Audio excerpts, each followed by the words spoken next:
They travel at speeds pushing 200 miles per hour. The very best drivers in the world putting their lives on the line every week. It's time to get the lowdown on this week's contenders, plus a look at the key driver matchups. Right now on Gaughan Racin. Welcome back into year 4 of Gaughan Racing. I'm Jeff Motley. My co-host Brendan Gaughan is in Daytona, but we got him hooked up via Skype or Zoom or one of those video services. Brendan, how's everything down in Daytona? It's a horrible day out here, Mr. Motley, in Daytona. It's awful. You don't want to be here. If you're in Michigan or anywhere that's really cold, you don't want to look at the video today. I see you're slumming it down there. You know, if you only had a swimming pool completely in your background instead of the branches of the palm tree is blocking the view of the swimming pool right now. Oh, there he goes. Okay. Now here we go. Okay. Everybody that's watching this just got a headache. So. It's rough here. Well, we're ready to get started with the 2021 season. It's almost starting like the last one ended, I guess, with some of the protocols that we're all still dealing with. But first off, tell us what you're doing down in Daytona and how are things going down there? Well, I'm here, of course, with the mighty Beard Oil 62.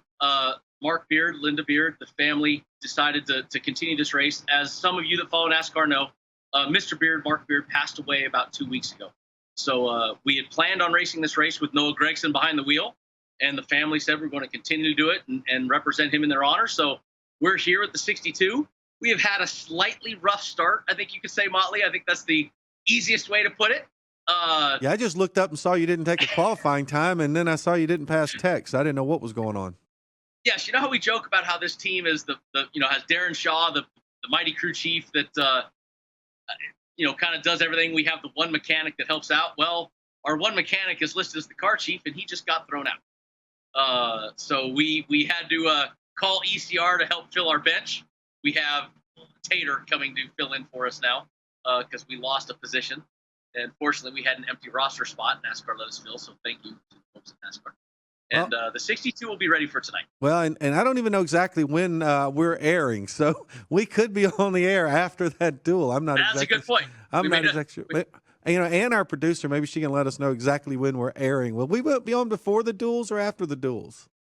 Oh, we'll be on after the duels, Brendan. So we got to let everybody know that we're recording this before the duels, and you and I are going to roll the dice on picks at the end of the show before the duels. It isn't going to change much except for the 4 guys. We already know 2 of them. There's only 2 spots left, Jeff, from the duels for those go or go home guys. So we're missing 2. That's it. Otherwise, we can run the show completely. And even without starting spots, as you love to say, Mr. Motley, you can start it off. Go ahead. This is a crapshoot. Well, and are you willing to say that now that you're not in it? No. Well, you know what? It's probably not a crapshoot for Denny Hamlin. I mean, the guy's won it 3 times. He's won it twice in a row. So I'm sure Denny Hamlin doesn't. I mean, look, there's no way you win this race 3 times and you win it twice in a row unless you've got a strategy and a plan and you've executed it to perfection. So I will give him that. Although we have seen upsets down there. I mean, we've seen Trevor Bayne win down there. We saw Derek Cope win down there, and probably a couple of others that aren't popping into my head right now. It's an equalizer, but it's not a crapshoot. As I've shown you with stats over the years, as we pointed out, yes, the reason we come is because there's an opportunity for more people to win than other places. But it's not a straight crapshoot. We can talk about that later today.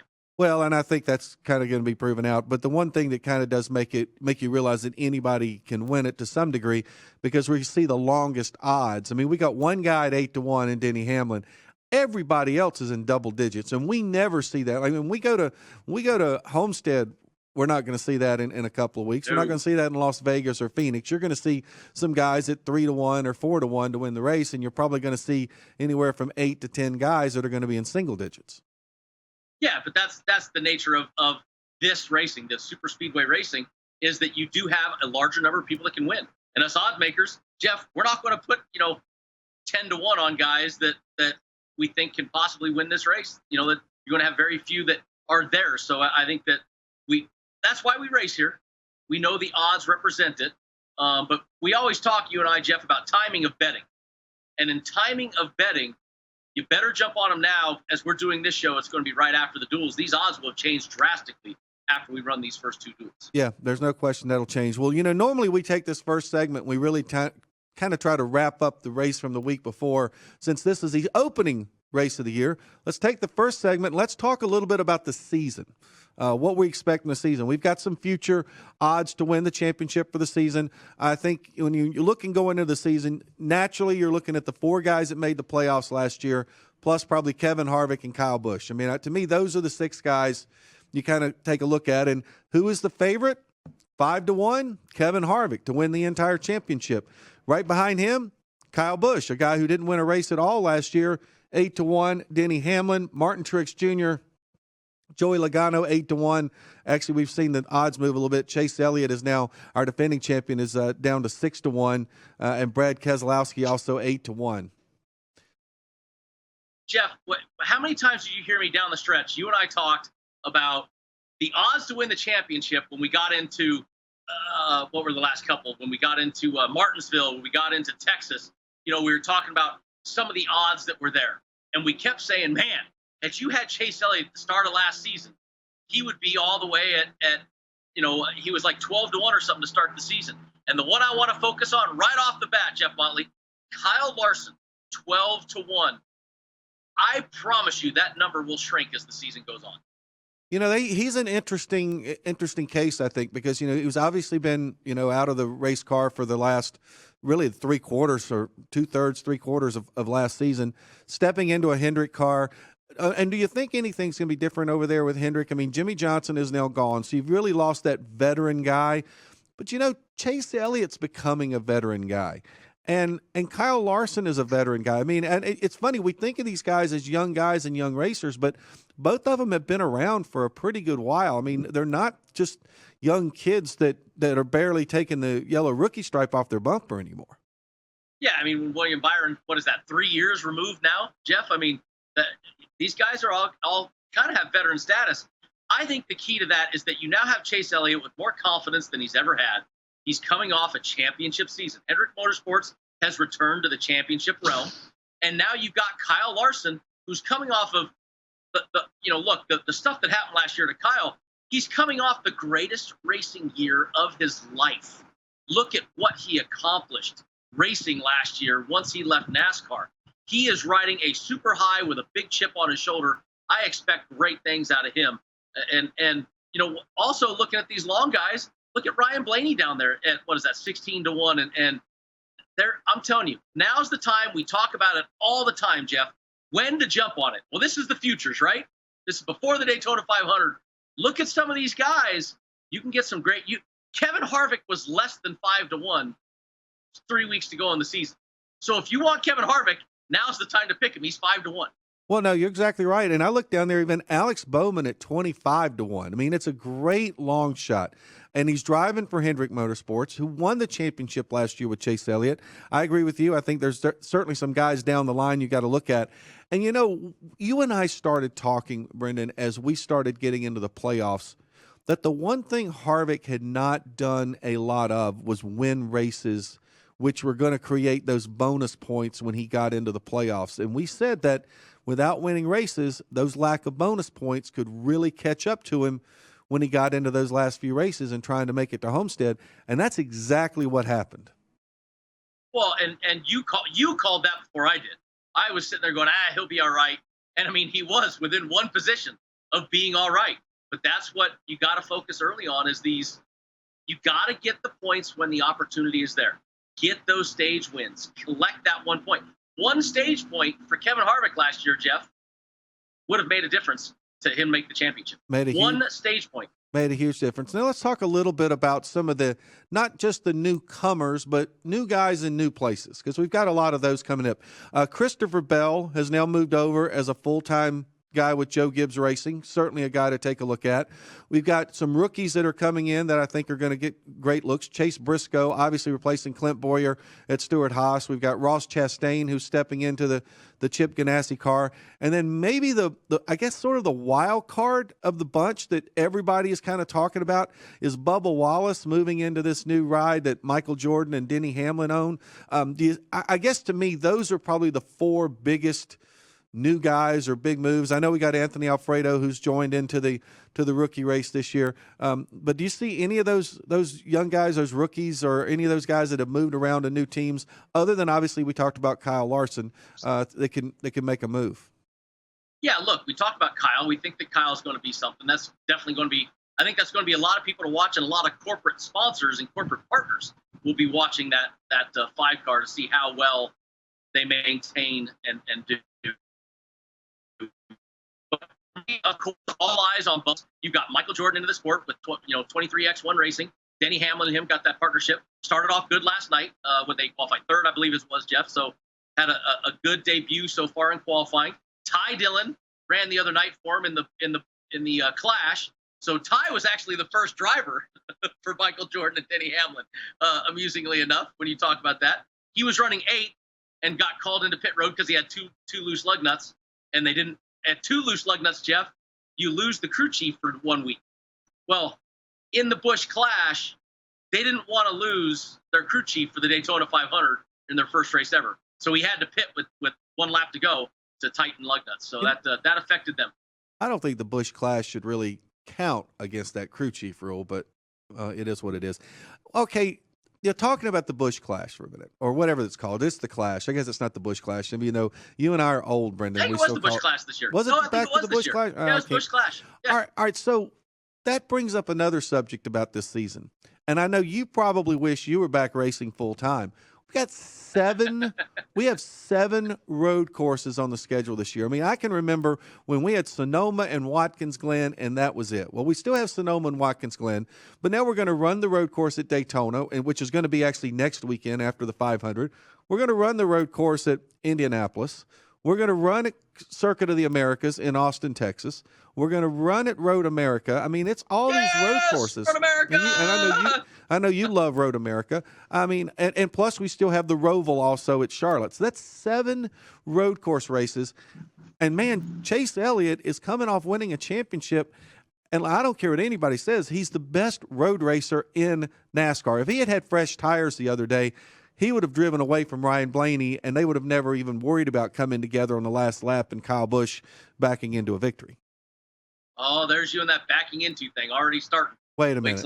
Are you trying to tell me that Kyle Busch went out and took the bull by the horns on Tuesday night? Just like Brad Keselowski, when he won his races, I don't care what you call it. Who's got the trophy on their shelf? Brendan, let me ask you this question. On the road courses this year, are you, just answer me one question. On the road courses, you going to bet Chase Elliott or are you going to bet Kyle Busch? I don't know. Kyle Busch is one for one this season. I might bet Kyle. We might talk about it next week, and I'm on Kyle Busch just to get you. You know, okay. Look, what is exciting is NASCAR. I'll look forward to starting off in front of you in the standings then. We've talked for years how, NASCAR guys got knocked for not being all-around drivers. They were, circle track guys. Well, NASCAR has definitely changed that perception. You've got 7 road courses, not just road courses. You've got some best of the best. You've got Road America, which you've heard me say, arguably the best road course in the country, and it's the most technically sound and perfect road course. If you design a road course to teach somebody, it's going to be Road America. You've got COTA, one made for more of open wheel and sports car styles, really tight, almost street circuit-esque, some corners in there. So it's going to be really fun to watch them go through there. Of course, Daytona as a points race. NASCAR has really diversified this lineup. And I think the big winner is the fans. Oh, there's no question about that. I think there's going to be a Goodyear tire test at COTA the week leading into the Las Vegas race. I don't know who's going to go down there, but I think we got some cars. And we also have a dirt race this year, which I think the dirt race is certainly an opportunity for certain guys to lock their way into the playoffs early on. I mean, you obviously have to look at Kyle Larson and Christopher Bell above everybody else at Bristol. I mean, and both of them have got to be looking at that race as one where they're going to say, okay, this is our chance to lock into the playoffs and not have to worry about the rest of the season. Look, this might be Christopher Bell's best chance of the season. Right now we don't know. Christopher Bell's still kind of an unknown, but I'll tell you what, you start that race right now, I'm looking at Kyle Larson, Christopher Bell, and Austin Dillon start out as huge favorites. When we get the odds, what is that, only 4 or 5 weeks away, Jeff? When we get the odds on that, you're going to see 3 guys that are down in the. I bet 3 of them are less than 4 to 1 to start that race. You think that might be part of the reason why Chase Elliott has been running some sprint cars and went out to the Chili Bowl just to get a little bit of familiarity on dirt? You think? I mean, come on. Just like when we started with Eldora a couple years ago on the trucks, I came down to Volusia and ran the dirt mods at Volusia for that week. A bunch of us did. You got to learn how to do it, and you can't just show up and think, "Oh, I'm a great cup driver, so I can go drive a dirt car." No, you got to learn how to do it, even if it's not the same. You got to get that feel down. You got to get the pitch and slide down. You got to get the feel of what's going on in that race car, even though it's not the exact style. You got to learn how to. Well, I think that's one thing people. You watch the groove move. Well, I think it's going to be exciting just to be able to watch some of these guys that may not have been on dirt in 20 years out there trying to handle a big, heavy cup car Maybe around the some dirt of them track. ever. Well, I've got to believe most of them have been on dirt at some point in their life, don't you think? Maybe at least when they were younger. How about Ryan Blaney? Ryan Blaney. If he can't run on dirt. Oh, come on. He has no dirt experience. His father and uncle grew up on dirt. Come on. That's what cracks me up is Ryan Blaney from the family that is like one of the mythical creatures on dirt. And Ryan had no dirt experience on the dirt when he showed up to Eldora that first year. Didn't his family own a dirt track in Ohio? I think multiple. They might own multiple. I bet you he was sandbagging in that deal, though, because I guarantee you Ryan's been around a dirt track a time or two. I mean, his family owned one, and his father Dave and his uncle Dale, I mean, those guys were legends on the dirt. Still are. They still kick people's butt on the dirt. But yeah, so I mean, there's some guys I bet that really haven't done any or much dirt racing at all. So remember, our guys, a lot of them spend their time in Legends and Bandoleros and work their way through that, circle track rank. So this is going to be definitely an interesting race for a lot of guys. But Kyle Larson, Christopher Bell and Kyle Larson are licking their chops at that. And Austin Dillon is another one. They're licking their chops going, ooh, there's a way to lock ourselves into that playoffs with that dirt track win. Well, and I'm really glad to see that NASCAR they made some great changes to the schedule, but they also left some of the really cool parts of the schedule alone. They left Daytona to be the cutoff race before we get into the playoffs. They've kept Bristol as the kickoff to the playoffs, which I think is terrific. You've got some interesting cutoffs, and you've got Talladega still in the playoffs. You've got a cutoff race at the Roval. I know you hate the word Roval, but it is Roval. I just think that they did a really good job setting that up last year, and I think sometimes, the whole saying, if it ain't broke, don't fix it. And I think keeping it the same way this year was really good. Now, that doesn't mean that we go from 22 and 23 and 24, that you don't try to tweak some things here or there. But I think that worked really well last year, and I'm kind of excited they did not change that part of the schedule. No, and I think that a couple things that they learned last year, that cutoff race at Daytona, Jeff, that was absolutely a phenomenal race. I mean, I think we all loved watching that and being in it. That was a ton of fun. I think that Bristol being a first round was really cool. I love that they kept the Roval in the playoffs. Look, NASCAR made bold moves last year. Some worked, some didn't, but they made sure that the ones that did work, they've stuck with, and they're still doing.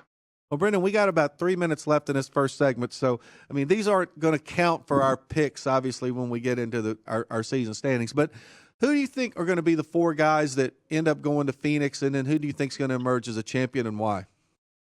You got to look. I got to say that I think there's no way Kyle Busch has 2 years like he had last year.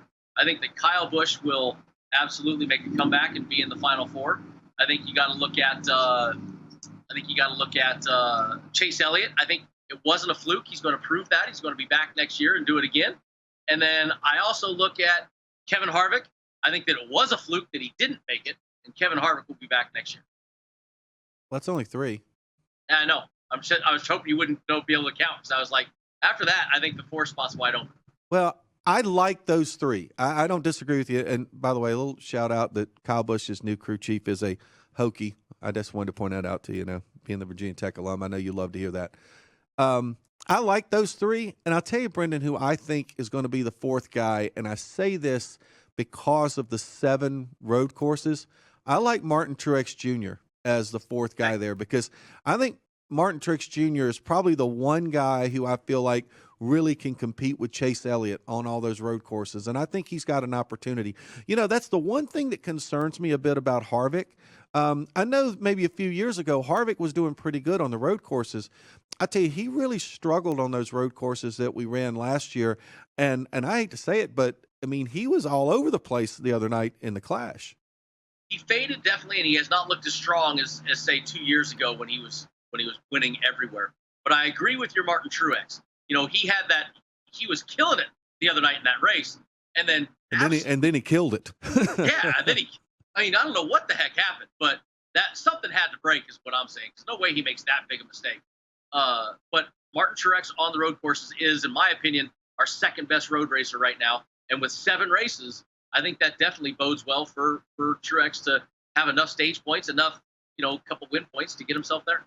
It's kind of interesting that you and I went through all these, and we didn't pick any of the guys from Penske to make it to Phoenix in that final race. And we saw 2 of them that made it last year with Joey Logano and Brad Keselowski. And look, it's time for Ryan Blaney to be up there with those guys.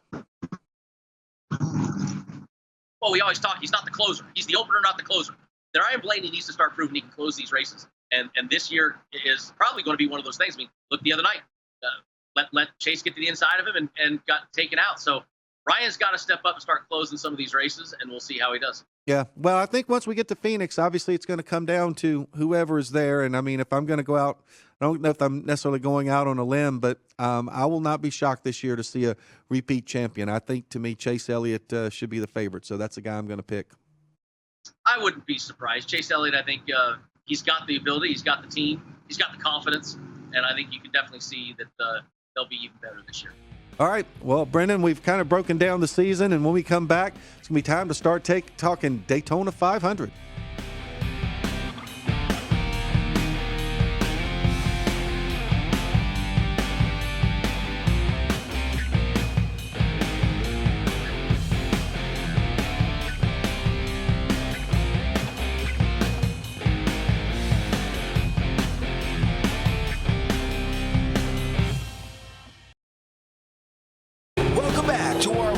NASCAR show, live from the Sportsbook at the South Point Hotel and Casino in Las Vegas.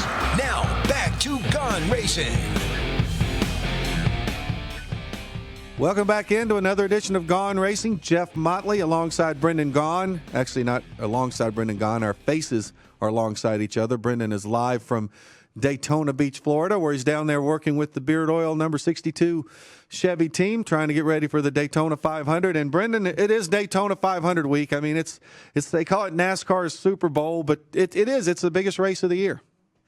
Well, it's the unusual for most sports. We do start out with our biggest event, but it's the home of NASCAR. I mean, if any fans ever been there, Jeff, right across the street, the big giant NASCAR headquarters. This place is our Taj Mahal. This is what we all live to come do. That's why I did it the last couple of years. And for us, letting Noah Gragson have his first start ever in the Daytona 500 is we're honored to be doing it. And hopefully we can make that show. Is it weird not being in the race car this weekend? No, it's weird being here, not being in the race car. Only from the Beard family would I be here right now, not be racing. So I couldn't believe they talked me into making it down here. Mr. Beard, before he passed away, he made me team manager business cards that Mrs. Beard is making me carry around with me this weekend. And what is the role of the team manager? Yeah, well, apparently I'm doing a bad job already because I got our car chief thrown out. We didn't get protected with qualifying laps, so I think I got fired before I started. All right, well, let's start talking about the odds to win the Daytona 500. Yep. Our favorite is Denny Hamlin at plus 700. Chase Elliott now coming in at plus 900. And then we drop into the double-digit guys. The 3 Penske cars, Blaney, Keselowski, and Logano, are all little. Well, I guess the odds we've got on the screen are a little different than the ones that I have on my sheet right now. So let's go off the screen. Denny Hamlin, the favorite, at plus 800. Then we've got Joey Logano, Ryan Blaney, and Chase Elliott all at 10-1.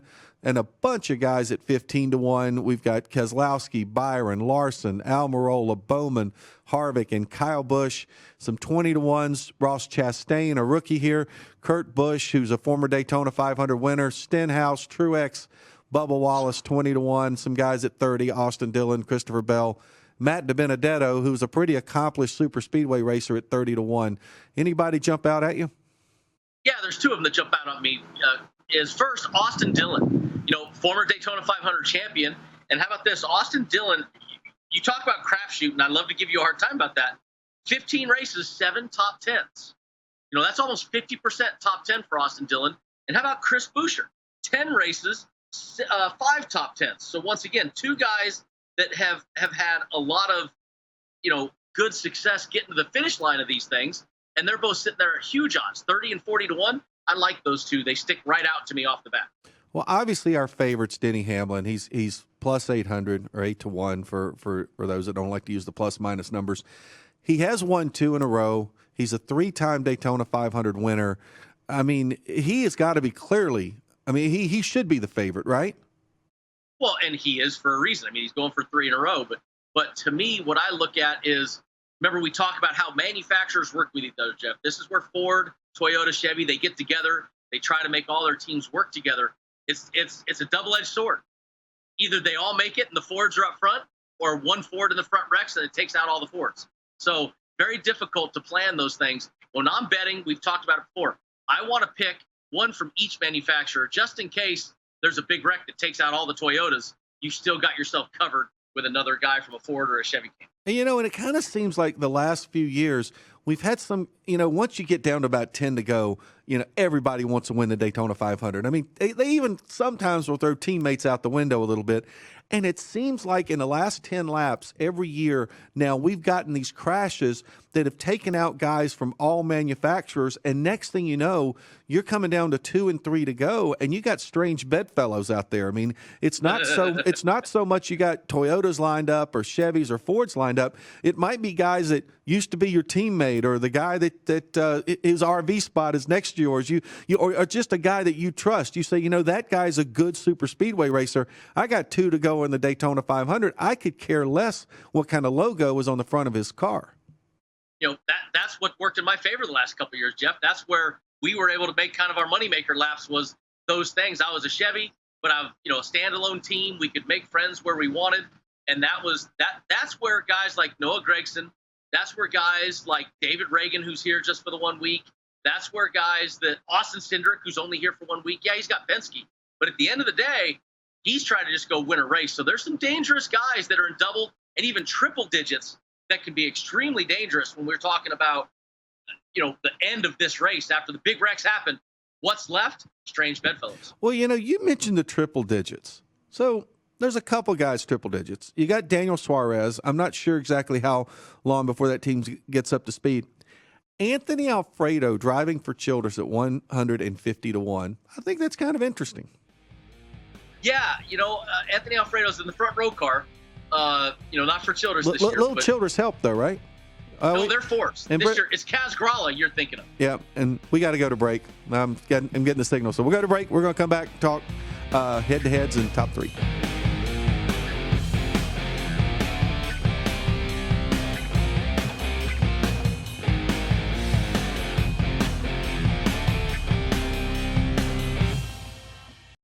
Welcome back to our weekly NASCAR show, live from the Sportsbook at the South Point Hotel and Casino in Las Vegas.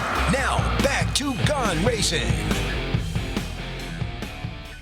Welcome back into Gaughan Racing. Jeff Motley, Brendan Gaughan, live from Daytona Beach, Florida, getting ready for the Daytona 500. Brendan, they'll probably cut this segment short since you and I ran overtime on the last one, but that was probably my fault. Well, you and I are so long. We're so long-winded. I'm not in studio. I'm blaming this all on you. I'm sitting out here, I'm just enjoying the sunlight, and this on you. I'm blaming you. If you put a drink up to your mouth with an umbrella in it, I'm probably just going to just walk off the set right now, I think. All right, let's start talking about the top 3 to win the top 3 finish for the Daytona 500. Follows along very much like what we would see with the odds to win the race, but man, they really, really drop.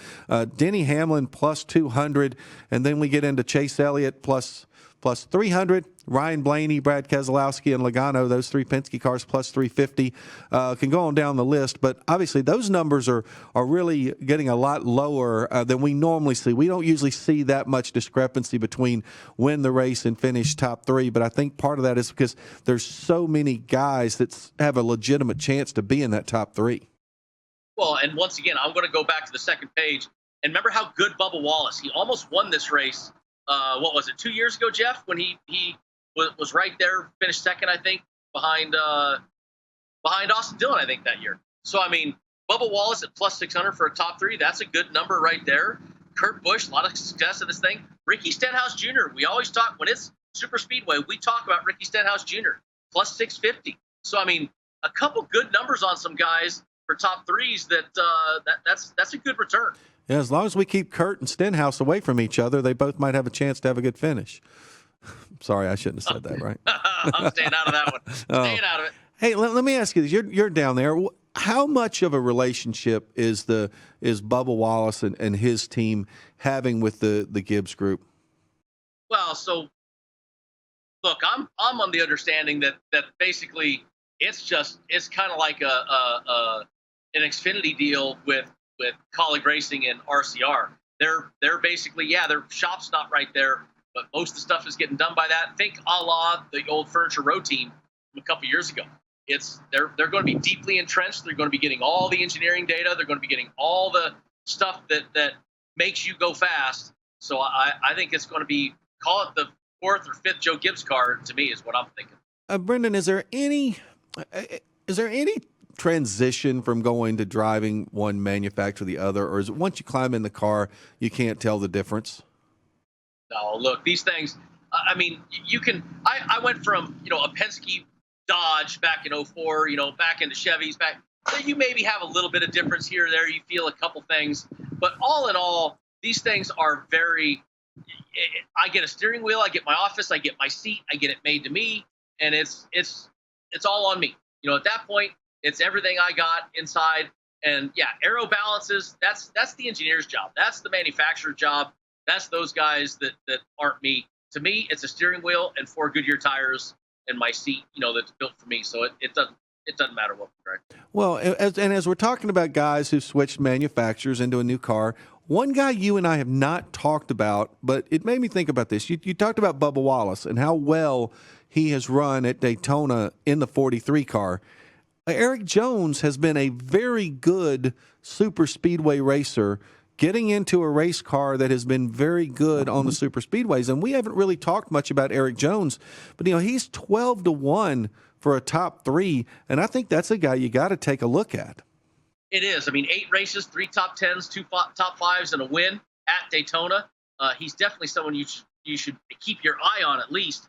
Going over to a new team, Richard Petty, trying to make a splash for himself. So I think that's another great one to look at on those top 3s. Great catch. Yeah, and Eric's a guy who's never made any enemies out there either, and guys have seen him run on these tracks. And one of the biggest things I think when we're running at places like Daytona and Talladega, you've got to have some friends out there. You can't just do it by yourself. No, and there's 2 names on that are good at that. Mike Mcdowell, we've talked about him all the time at these places, Jeff. McDowell is there at the end of these races. That's a great one, 18-1. And how about a name just below him on that board, Jamie Mcmurray? Yeah, he's. You think he might still have a few friends? I think there might be a few guys remember him. Well, and he's going to have a couple of teammates out there. One, a real veteran who's won the 500 in Kurt Busch, and one, a rookie in Ross Chastain, who's probably going to be looking for any friend that he can find. So I think that's going to be a big deal. And I believe Jamie's a former winner on super speedways. He's a former 500 winner, I believe. Yes, he is. That's amazing. You look at Jamie McMurray. That guy's won the Daytona 500, the Coke 600, the Brickyard 400. And you don't really think of Jamie McMurray as a guy who won a ton of races, but he's won 3 of the biggest races on the circuit. He won the ones that mattered. Remember, he did the Crown Jewel the one year. He won the Daytona 500 and the Brickyard 400 in the same season. And I think he's even on the Coke 600. I think he swept. He's won the Coke. In fact, he's won the Coke 600. It wasn't that in like his second career start, replacing Sterling Marlin. It was, I believe. Sterling Marlin Dodge start. That's right. And he's won an All-Star race. So he's got a lot on his resume. All right, we got about 2 minutes left in this segment, so let's move on to the driver head-to-heads. We don't have that many of them, and I know you and I really kind of poo-poo the driver head-to-heads when we get to Daytona and Talladega. You and I, but strangely enough, I mean, we don't just have everything minus 110 across the board. Chase Elliott, the defending champion of the series, a plus 110 against Denny Hamlin, and a couple of other guys on plus lines, Joey Logano and Ryan Blaney, both plus 105 against Denny Hamlin. So if you decide to bet the don't line on Denny Hamlin, there's some guys that might make you a little money. Well, and I think that's kind of how you have to play it. I mean, how many years can Denny, keep that streak going? I think that the odds, you can say the odds are one way or the other for him. You can bet the don't line with him, and he could do really well and blow your deal. Or the last couple of years when you and I talked about betting from the dark side, we've done really well betting on the Kyle Busch dark side, betting on the Kevin Harvick don't line.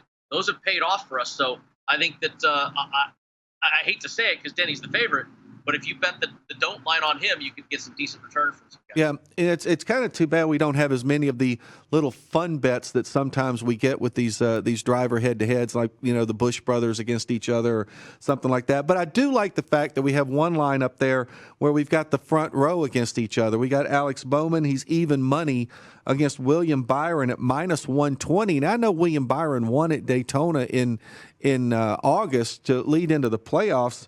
But I'm a little surprised that Byron's that big a favorite over his teammate Alex Bowman. Well, he's got 6 races with 2 top 10s and 2 wins, and I think that win is what's really favoring him on the other side because Alex Bowman, 9 races, 2 top 10s. So I think they're looking at history of that, saying that William Byron has learned how to get it done a little bit better than Alex Bowman. All right, we got about 20 seconds left in this segment. Most of the other numbers are kind of the -110s. We got a couple there where Chase Elliott is even against Joey Logano at a -120. Also, Chase Elliott is even against Ryan Blaney's -120. So some people not having a lot of faith in Chase Elliott here at Daytona, but I think he's got a chance to win.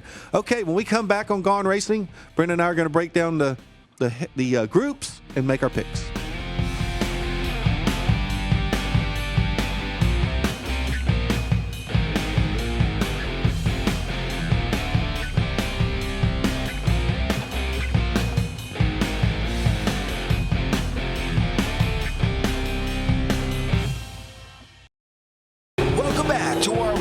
NASCAR show, live from the sportsbook at the South Point Hotel and Casino in Las Vegas. Now, back to Gaughan Racing. Welcome back to our final segment of Gaughan Racing. Jeff Motley alongside Brendan Gaughan, who's actually in Daytona Beach, Florida, sitting there with his sunglasses and the palm trees and is probably his Shirley Temple or whatever he's got going on down there. Welcome, Brendan. I called Mrs. Beard and told them to bring me an umbrella drink just to make you happy. Where are you? Like, what? Are you in a hotel? You in a condo? Where are you down there? No, the Beards this year rented a couple houses for the guys, so we're down in Ormond Beach at a house right on the beach, and it's rough being with the Beard team right now. We just got to make the show so we can enjoy it the rest of the week. Yeah, I was going to say, if not, we'll have you back in Vegas before you know it. All right, let's move along into the group matchups.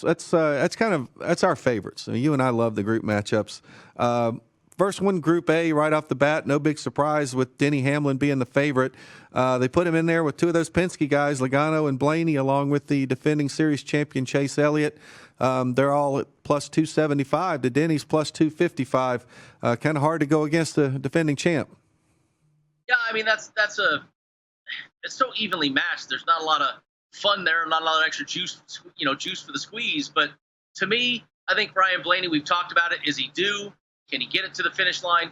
I like a little Ryan Blaney action there. I don't even dislike Joey Logano. Remember, Joey, for a couple of years, Jeff, Joey Logano was our guy that was the super speedway master. So I like a Joey Logano or a Ryan Blaney at the even number there, 275 each. All right, look at our Group B. Our favorites there, co-favorites, Brad Keselowski and William Byron are both +260. Kevin Harvick and Kyle Busch both coming in at +280. I think it's kind of interesting. Maybe two of the guys that are the favorites for the championship, 2 guys that you and I really like, are the long shots in that group. We used to talk a lot about how great Brad was at the super speedways, and that just hasn't been the case lately, Jeff. So I would fade him on that one, and I would jump back on the Kevin Harvick bandwagon there. I think that Kevin Harvick could be a really nice pickup for you, and amazingly enough, he's the dog co-dog in the group.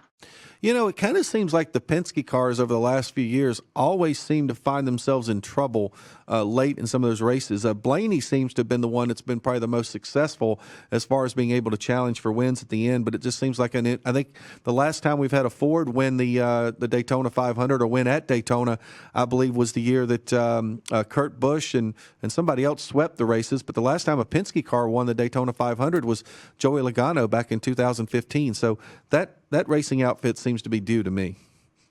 Yeah, look, they had a drought where they had never won it, and then all of a sudden they started winning all the time there, and I think it will return. Ryan Blaney did finish third in this race, he was in the flip with Newman, so he was somewhere in that second to, from the lead pack to fifth. I think that Blaney's a decent shot there. I don't disagree with the Penske cars. Blaney certainly had a chance to win that race until he got in the crash with Newman. All right, looking over at Group C, our favorites over there, Kyle Larson and Alex Bowman, both coming in at plus 250. Almirola at plus 265. Kurt Busch is the long shot of that group. I mean, a former Daytona 500 winner coming in at plus 325, who's going to have a third teammate in this race with Jamie Mcmurray running. So I tell you, Kurt at getting a plus 325, that's a pretty big number for a guy that runs very, very well on super speedways. The only one there that has me concerned is Eric Almirola, because we know that Almirola, when he was with teams with lesser equipment, Eric used to run really well at those places, almost won the 500 the year that him and, of course, Austin Dillon had that last lap battle. But Kurt Busch, 39 races, and he's been in the top 10 18 times, top 5 13 times. Here's a guy with experience, knows how to get there at the end. I think that Kurt Busch at plus 325, that's my lock in that group. And, when we talked earlier about needing friends, Kurt's a guy that'll have a lot of friends on the racetrack because they know what he's capable of doing. They know what to expect out of him. Guys aren't going to stay away from wanting to be on his bumper. No, and that's what makes Kurt Busch dangerous at this place. I mean, he's got a lot of people who want to work with him, and other than Eric Almirola, I don't think Kyle Larson, he's good there, but I see a lot right there with Kyle being a 325. That leads me right to that number. All right, we move on to Group D, and we can throw a blanket over all four of them in Group D. The rookie Ross Chastain at plus 270, an accomplished super speedway racer, Ricky Stenhouse Jr., plus 270. Martin Truex Jr., who, as good of a racer as he has certainly had his troubles on some of these big tracks like Daytona and Talladega. Also the plus 270, as well as Bubba Wallace making his debut for the Michael Jordan, Denny Hamlin team. They're all plus 270. Wow, I mean, Stenhouse and Bubba probably have been the most accomplished on the big super speedways. Truex is the biggest name, but you could go anywhere on that one. Yeah, Martin Truex has not been good on super speedways. So, I think that Martin Truex is easy for me. Ross Chastain hasn't made a lot of friends in the sport. Now he's got a full-time Cup ride. I think he's got to mend some fences there, and I don't think there's going to be a lot of people looking to mend him at Daytona. So to me, I jump right to Ricky Stenhouse, which we talk about how great Ricky Stenhouse is at restrictor plate racing, and I look at Bubba Wallace. If you believe in the black helicopters, the conspiracy theories, Jeff, Bubba Wallace is going to win this thing, isn't he? Well, I just look.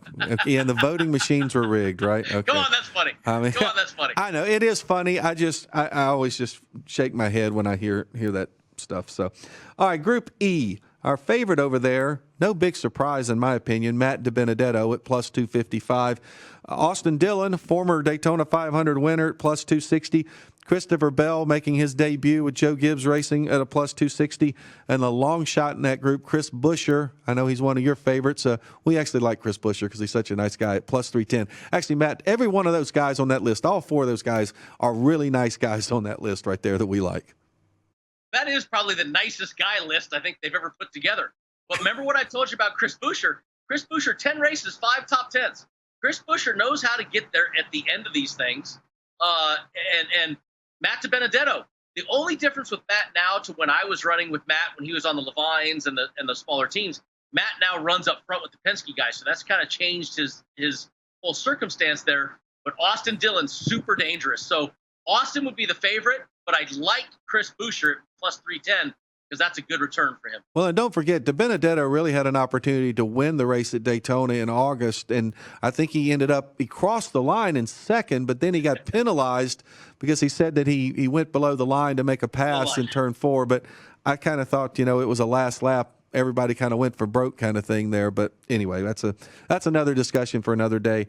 And our last group, Group F, Ryan Newman, actually the favorite there's Chase Briscoe, the rookie at plus 265. Then Ryan Newman, another youngster, Cole Custer at plus 270, and Michael McDowell plus 275. I just said a second ago that I like Michael McDowell at these places. So I do like Michael McDowell, but Cole Custer. Listen, here's a kid that surprised us last year, Jeff. We didn't expect Cole Custer to win anything, and he came out and won a race and didn't just win it like, as you love to say, backed his way in. I mean, he won a race and showed that he could win. So I do like that. But Chase Briscoe, that's a wild card right there with a great return. You know, you might just throw a couple bucks on the wild card and see how he comes back. I think he could do something with it. Well, we know Ryan Newman runs well in these tracks, and I don't think he'll be too intimidated, even though he had the crash last year. Okay, we got 3.5 minutes left in the final segment.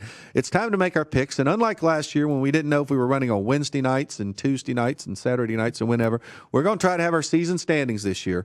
So who wants to go first? We'll let our pit crew, our producer, Ann, she can go first and make her picks. So, Ann, are you going to go on the air? Because you didn't bring them over to me. I didn't bring them over to you. Oh, nope, I'm ready to go. She's going to give them to everyone. I'm ready to go. Okay. And my bad beat of the week was that I was going to throw $10 on Kyle Busch, and at the window I said, no, I'm going to take Keselowski instead. So, oops, that was Tuesday. But for this week, for the weekend, for the Daytona 500, I'm going to pick a favorite, and I'm going to pick a crapshoot. I'm going to go with Denny Hamlin at 8-1, and then if that doesn't work out for me, I'm going to try for Kurt Busch at 20-1, and then I'm going to head over to the groups. And in Group A, I'm going to take Ryan Blaney. In Group B, I'm taking Kyle Busch. And in Group D, I am going to take Bubba Wallace. All right. I guess I'll go next because I think that Brendan probably had a little better year than I did last year. So I'm giving you that, Brendan. So I'll take it. Okay. I'll take a win when I can get it. All right. I'm going to go with the top three. I'm going to go Eric Jones at 12-1 for a top three. Really like Eric Jones there. And the rest of my picks, I'm going to go into the groups. I'm going to go Kyle Busch in Group B. I'm going Kurt Busch in Group C. I'm going with Bubba in Group D. And my good friend Matty DiBenedetto at plus 255 in Group E. All right. What you got, BG? So I'm looking at, I think I'm going to start off with, I'm going to say, even though we're doing this, as we said before the duels, Noah Gragson, I got to stick with my 62. He's 200-1. So I'm putting it out there. We're making the race. Noah Gragson to win. Let's go Noah. And you're getting him at 125-1 on our sheet. 125? Yeah. All right. The one I got said 200. Then I'm going to go top three. I do like a couple numbers there. I told you, I really like that Austin Dillon number, and I really like the Bubba Wallace number there. I think those are two guys right now. So then I'm heading into the groups. I love Kurt Busch in Group C, and I'm going to go with the guy that I always brag about, that Michael McDowell, Group F. I'm going to take him in.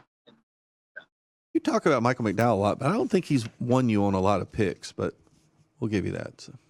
He's going to give me one today. I feel it. Well, one thing to let everybody know, we've kind of gone through our odds to win, our top threes, driver head-to-heads, and our group matchups. But if you're betting, there's going to be a lot of props out there. There's going to be even numbers to win. There's going to be odd numbers to win. There's going to be manufacturer to win. There's going to be some other props. There always are on the Daytona 500, sometimes like we see on the Super Bowl. So, Brendan, this is a fun race to bet for the gambler. It's a fun race, but right now we talk about it all season. Now's your time. Find the future. Find your guy. Get the big number. Lock it in before it changes. I like Kyle Larson. That's my favorite one. I'm going to now that I can bet, I'm not driving. I can bet. I'm going to put some on Kyle Larson. There you go. Well, you got to finish that one last race as that team manager. Again, whatever that is. Okay, we got about 20 seconds left in the show. It's great to get the season started at the Daytona 500. You can check us out on iHeartRadio. We've also got our podcast going, vsin.com to see the video, also on YouTube. Brendan, safe travels home. We'll see you next week. Talk about the Daytona 500.